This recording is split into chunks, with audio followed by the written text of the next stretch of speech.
Guys உங்ககிட்டேருந்து ஒரு help வேணும். அது என்ன ஹெல்ப்னா,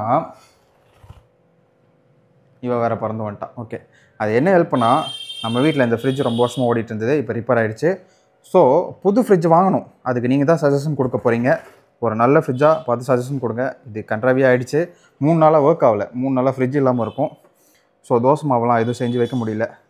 ஆக்சுவலாக இது ஃப்ராஸ்ட் ஆகும்ல, அதை ரிமூவ் பண்ணும் போது டேமேஜ் ஆகி கேஸ்லாம் போயிடுச்சு. இது சரி பண்ணுறதுக்கே 4000 ஆகும்னு சொன்னாங்க. ஸோ அதனால் புது ஃப்ரிட்ஜே வாங்கலான்னு முடிவு பண்ணியிருக்கோம். ஏப்பா ஓகே, ஸோ அதுக்கு வந்து புது ஃப்ரிட்ஜே வாங்கலான்னு முடிவு பண்ணியிருக்கோம். ஸோ நீங்கள் சஜஸ்ட் பண்ணுங்கள். நீங்கள் சஜஸ்ட் பண்ணுறது தான் நான் வாங்கலான்னு இருக்கேன். ஸோ நல்ல ஃப்ரிட்ஜாக ஒன்று சொல்லுங்கள். என்ன பட்ஜெட்டில் இருந்தாலும் பரவாயில்ல. அதுக்குன்னு ரொம்ப எக்ஸீட் ஆகணும். ஒரு 30-35 அந்த ரேஞ்சுக்குள்ளே இருந்தால் ஓகே. ஏன்னா இன்னும் ஒரு 10 to 15 இயர்ஸ் யூஸ் பண்ண போகிறோம். ஸோ நீங்கள் பார்த்து சொல்லுங்கள். ஓகேவா? அடுத்த வீடியோவில் பார்க்கலாம். பாய்.